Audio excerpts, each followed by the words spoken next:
What's up, sports fans? My name is Lucas Weiss, host of the Weesesports Chronicles podcast. We got a great episode for you today. Next up is Justin Levine. He is the managing editor of the Puck Authority and a writer for the Toronto 6 NWHL franchise. In this episode, I chat with Justin about the 2-week NWHL tournament in Lake Placid, the importance of this tournament for women's hockey, as well as the outlook for the Toronto 6, and who Justin thinks is going to win the Isobel Cup in a couple of weeks. The Weesesports Chronicles podcast is available on YouTube, Apple Podcasts, and Spotify. So make sure to like, rate, watch, and subscribe to all three of those channels. Now let's get to today's episode with Justin Levine on the Weesports Chronicles podcast. All right, as I said off the top, I am pleased to be joined by Justin Levine. Justin, of course, is the managing editor of the Puck Authority. He's a reporter at the Puck Authority, covers a lot of different hockey there, and he's a writer for the Toronto 6, the NWHL franchise that's going to be playing in the bubble in Lake Placid. It starts Saturday, January 23rd. So an exciting time to welcome back Justin Levine to the Weesports Chronicles podcast. Justin, welcome back, man. Hey Lucas, thanks so much for having me. One of my favorite things to write and talk about is women's hockey. It's something I've grown a passion for, and to be able to catch up with you like always, it's so much fun, and doing it on this topic, super exciting. No doubt, and for the listeners, of course, Justin was my inaugural guest of the podcast. We're now over 100 episodes in, so always a debt of gratitude to Justin. And we've improved things, Justin. I mean, got a webcam, got a microphone, got a better graphics background. So things are looking up there since the last time we had you on the pod. Yeah, you've improved with every guest you've had on, from the NBA to NFL, and I mean you've grown from having me to a colleague like mine, Ben Steiner, and it's great to see the success. And here we are, more than 100 episodes in, talking about the NWHL, so it's gonna be good. So let's get started right there, Justin, because as I said off the top, the NWHL going into a bubble in Lake Placid. I mean, when people think Lake Placid, they think Miracle on Ice. But now for a whole generation of hockey fans, especially women's hockey fans, they're going to think Lake Placid as a real growth opportunity for the NWHL. So maybe before we get into the specifics about the Toronto 6, walk the listeners through what the next 2 weeks are going to be like in Lake Placid for the NWHL and women's hockey. First off, for the viewers, this is going to be their miracle for all the young girls, and I think that's going to be really important. But more so for the teams who have been, very invested in this project since Tyler Communier came aboard as commissioner and pulled this all together. They've been working towards this for the better part of 6-7 months, and to have that final product come together like this is an incredible opportunity. Like you mentioned, they're doing the historic stage of the Harbrooks Arena. Most teams have arrived today. I think the last one was Connecticut, who arrived within the last hour. So it's going to be a fun 2 weeks. They have a 5-game regular season playing against one another all once. And then following the conclusion of the regular season, they go right into what's basically the same as the NHL-style play-in round. And that'll determine the four seeds for the semifinals. Semifinals will be quick. It's all in one day. And then there's an off day, and then obviously those seeds who won go, after a whole reseeding process and all that with the playoffs, go into the Isobel Cup final, and that's on February the 5th on NBC Sports, which is, again, another huge part. We look at the visibility and the platform that's being given to the pro women's game in the United States. Yeah, and that's where I was going to go with you next, Justin, because let's face it, I mean, we've had women's hockey on our Canadian networks, which is great, but the fact that it's on NBC, which is like an even bigger step up in terms of coverage and money and viewership and whatnot, is absolutely massive. And to think, and now people are saying, well, it's only the semifinals and finals. Yes.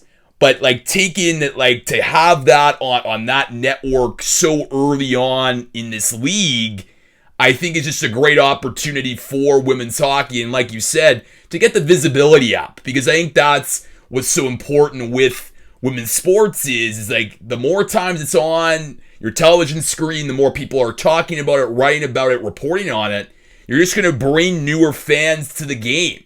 And I think that hockey fans are going to watch any type of hockey. And women's hockey is very competitive. It's a lot of fun to watch. So I think to have it on NBC this early on in its history, I think is a really great opportunity for the NWHL. Right, and like you said, if it's on TV, it will be watched. It's on a major national cable network. It will be watched. And I mean, Tony Tamina worked so hard to get that contract done. And yes, it's only 3 games, but that means something. It's a huge 3 games. It's the games that the people want to see the most. The rest of it's going to be on Twitch, so it's all very accessible. And so, these are, yes, they're trying times, but what they've done in terms of pulling together a miracle through these unprecedented times of the COVID-19 pandemic has been incredible. There will be increased testing, which will be, understandably, as I've been told, will be driven from Lake Placid to Yale, and they'll be processed within all of 24 hours and returned. And their hotel is very close to the arena, so there should be no reason for stoppage. They're hoping to just get right through and done with it with no issues. And I mean, it's all come together so beautifully.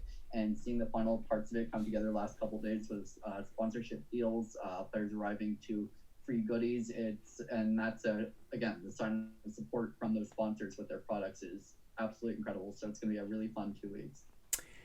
So let's dig a little deeper into the Toronto Six. Obviously, this is a team that you're going to be writing for, and when we had you on, or when I had you on, Justin, on the first episode of the podcast, there was a lot of logistics that needed to be figured out. Right, where they were going to play in Toronto was the big question. Now they got that figured out, but just walk us through what we expect from this team, because from what I've been reading, for an expansion team, this team is loaded. And that's nothing new for the NWHL, what we saw from Minnesota. So the fact that, again, the Toronto Six is a team that positions itself early on in its franchise's history as a team that's looking to get the top players, I think is very important for the viability of this franchise. Oh, absolutely. And like you said, the roster being loaded, no surprise. That's how Canadian sports go. And look, when the Toronto Six was unveiled in April, history was made right then and there. So they knew that they had to follow up the historic arc and load up this team with, top guns. And they've certainly done that from, some of the best from the NCAA. They've gone overseas to snag a few. I mean, this team is just absolutely loaded. Again, their first 5 from the PWHPA, who decided that this route was better for them, and in that there's Cheyenne D'Arcangelo, Elaine Chuli, Taylor Woods, Kristen Barbara, Emma Greco. So this roster is just so loaded with talent, and these are women who want to continue to help grow the game and believe that this route is personally better for them. And I think that the bubble is a testament to the growth of this game. And for the Toronto Six, yes, they were challenged early on with, okay, where are we going to play, how are we going to pull off this season? And there were so many different talking points within the logistics of figuring that out. And, from what I was hearing, they had so many different plans, none of which were, feasible, though, again, due to the border closure. So, having that place and doing it on one of the biggest stages in the world, I mean, they couldn't have been luckier. And they're led by Digit Murphy, who is a Hall of Famer in her town of Providence, Rhode Island. She has 23 years plus of coaching under her belt, and with that is Lisa Haley, who joins her as an assistant coach from Ryerson, someone who has worked with Team Canada and will now with Team Hungary should the World Championships go ahead this year. And then last but not least, Spiros Anastas, who is the head coach of the Brampton Beasts, who will be joining as a video coach. So there's just, from the coaching to the players, there's no loss of strength, and this team has everything they need to get into the Isobel Cup final. I want to further expand, Justin, on Digit Murphy, because I think when that hire was made, a lot of positivity surrounded that hire, just in terms of her experience in the game. But what I've been most impressed with Digit has been her ability just to influence and draw players to this league and to this team that maybe wouldn't go down the NWHL route. So how influential has she been in really molding this roster that we're going to see in Lake Placid? Oh, you hit on the head right there. I mean, that's been a huge part because she's someone who knows how to sell women's sports, but more than that, she knows how to sell females in the sense that she knows how to pitch them properly and make the point of what she's all about in terms of empowerment driven onto those girls and something that she wants to help translate and get them into. And so, I've spoken with so many of their players since late August. My first was Lindsay Peacewood, who said that the empowerment got her like that when she wasn't even planning on playing in the NWHL originally. She wanted to go to New York and explore her options. And so, that was huge. Then I spoke to Emma Woods last week, who said that, Emma Woods has even played with Digit Murphy in China with the Karis Banky Rays organization. And she said that after she wanted to kind of explore her options. She wasn't sure she'd continue playing hockey after that. But after a 10-minute phone call with Digit, she was like, yeah, okay, I'm convinced. Let's do this. And she signed, I think that was late May. And then I actually got off the phone with Natalie Marcuzzi a couple hours ago, who is a rookie from Robert Morris University. And when I asked her what drove her here, she said, yeah, it was the ability to, again, sell female sports and, the professionalism. And I mean, that's all been promised. And you see that from, the product off the ice with their locker room, the dedication to, a top roster, professional sports environment, meaning the coaches too. So yeah, it plays a huge role in that. And then just her energy that she brings to the ice in all practices, I've been told, and I've seen videos now, that she's like just this, fun, loose coach and loves to, connect with her girls in different ways. And, it attributes to what's been a really enjoyable environment, and she'll bring that on the bench. She'll be serious when she needs to be in Lake Placid, but, it's an environment that if you can get along with your coach, you've got no issues, and this team has no issues. I mean, you mentioned a lot of players on this team that are very exciting to watch. I'm really looking forward to watching the Wood sisters, Emma and Taylor. Taylor, of course, on the back end, how she could be very strong defensively. But then Emma Woods, when you look at her, she's a real prolific scorer, Justin. I mean, in Sweden last season, 29 points in 35 games. She's played in China. She played in the CWHL. So this is someone that's bringing, again, a lot of experience. So how excited are you in looking at the Wood sisters this year with the Toronto Six? And what other player on this team, maybe people aren't talking about as much, is going to make an impact for this team? First off, the Woods girls, I mean, they're fantastic. Both of them. Taylor Woods, I know her personally from my days covering the Markham Thunder in the CWHL. She's so down to earth as a person. And then on the ice, she's this, feisty player who loves to get the puck on her stick. And when she does that, there's no regrets. I mean, her hard work every day just shows. Then with Emma, who, she even got a call after China to join the SDHL. And so, I think that's a testament to the offensive production that she brings to this team. And so, you're going to see that immediately. And another player who I think has to, have eyes on is Michaela Grant-Mentis, who she knows how to score. And she only played with the Buffalo Beauts last season in 2 games during their postseason. And that was before they were eliminated. But point being, Digit has said she knows how to score, and that's been a testament through practice. And while I haven't been able to see that, I mean, her record at Merrimack, where she's now the top scorer in the women's hockey program there, only goes to prove that. So that's someone who people have to keep an eye on once this tournament officially gets underway, and it does so tomorrow at 1 p.m. Eastern time when they take on the Metropolitan Riveters.